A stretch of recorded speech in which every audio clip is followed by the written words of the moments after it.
जय हिंद दोस्तों। आज बात करूंगा पेंशनर्स की, पेंशनर्स भाइयों की बात करूंगा। इन्हें बहुत दिनों से इंतजार था कि पे का रिवीजन यानी जो पेंशन का रिवीजन प्रॉपरली क्यों नहीं हुआ है, और बहुत सारी डिस्पैरिटीज थे कि मैं बहुत पहले आया हूं, कम पेंशन ले रहा हूं, जो आज आ रहे हैं ज्यादा पेंशन ले रहा हूं। हाँ जी हाँ, अभी एक लेटर निकला है मिनिस्ट्री ऑफ डिफेंस से एक्स सर्विसमैन वेलफेयर सोसाइटी की तरफ से 10 जून को। आपने देखा होगा एक पीडीएफ फाइल में 69 पेजेस का एक पुलंदा है दोस्तों।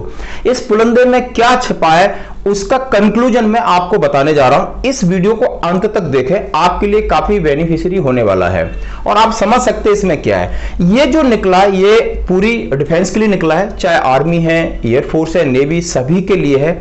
और इसमें क्या दिया है इसके बारे में बता देता हूं। यह दिया है कि 1973 से 7th पे कमीशन यानी 1 जनवरी 2016 तक जितने पे कमीशन हुए हैं, जितनी आपका पेमेंट संशोधन हुआ है, वो सारा मिला करके अब मैं एक ऐसा संशोधन करूं जो 7th पे सीपीसी के बराबर आ जाए। यानी अब मैं एक ऐसा संशोधन करने जा रहा हूं जो 7th कमीशन है 1 जनवरी 2016 से लागू है उसके बराबर करने के लिए उन्होंने बहुत बड़ी एक्सरसाइज करी है। 69 पेज, मैं इसमें पीडीएफ आपको लिंक में डाल रहा हूं, आप डाउनलोड कर सकते हैं। अब है क्या, किस तरीके से उन्होंने इस टेबल को प्लान किया है, जरा उसके बारे में देखते हैं। जैसे कि आप समझते हैं 50 साल पहले यानी 73 से अभी लगभग 50 साल हो गए। 50 साल पहले का आदमी 30-35 साल पे रिटायरमेंट हुआ हो तो 85 के आसपास होगा। उससे पहले के तो आई थिंक दुनिया में है या नहीं पता नहीं। अब उस टेबलों में क्या दिया है, उसमें दिया है एयरफोर्स का रैंक स्ट्रक्चर, सिपाही से लेकर के उनका जनरल तक, नेवी का सेम, आर्मी का सेम, सिपाही से लेकर जनरल तक, तीनों का अलग अलग दिया है। और तीनों का अलग अलग क्या दिया है, सिपाही का, फिर नायक, जो रैंक स्ट्रक्चर उसके हिसाब से कि आपने 73 में इस रैंक का यानी 1973 में इस रैंक का कितना बेसिक पे था। उसके बाद रिवाइजन 97 से 85 का एक पे है, 86 से 95 तक का तब का बेसिक पे क्या था, फिर 96 से 97 में पे रिवीजन हुआ उसका बेसिक पे क्या था, 97 से 2005 तक का क्या था, और फिर 6 से 15 तक का क्या था। उसके बाद 2016 आती जिसके अंदर करना।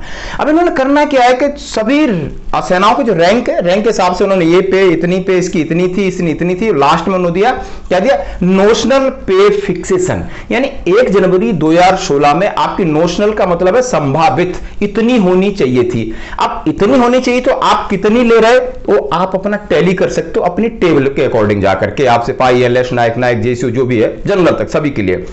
अब इसमें ग्रुपों का भी प्रावधान है, एक्स ग्रुप के लिए भी है भाई। अब पहले ग्रुप था A B C D E, इतने ग्रुप होते थे, 5 ग्रुप, फिर उसके बाद 3 ग्रुप एक्स वाई जेड, फिर एक्स वाई। उसके हिसाब से भी जिसने भी एक्सरसाइज किया है वो बहुत एक्सरसाइज किया है। उसमें 2 चीजें निकल के आती हैं, आपकी सर्विस पेंशन और फैमिली पेंशन। यानी सर्विस पेंशन के लिए आप समझ सकते हैं 50% और फैमिली पेंशन के लिए आपको 30% ऑफ बेसिक पे।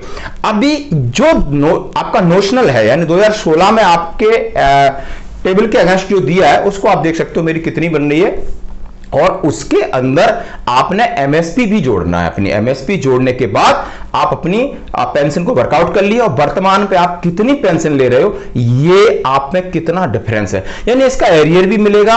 ये जो एक बहुत बड़ी पहल है, इसमें शायद करोड़ रुपए का खर्चा आपका, बहुत सारे जवान से जो फायदा होगा, बहुत सारे जेसीओ है, अफसर है, सभी के लिए इतना बड़ा प्रावधान है।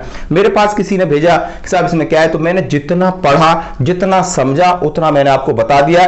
बाकी इसका पीडीएफ आप लिंक में है, आप पढ़ सकते हो। और जैसे जैसे इसके और चीजें खुलेंगी, जैसे जैसे कुछ पॉलिसी होगी मैं आपके साथ शेयर करता रहूंगा। थैंक यू दोस्तों, जय हिंद।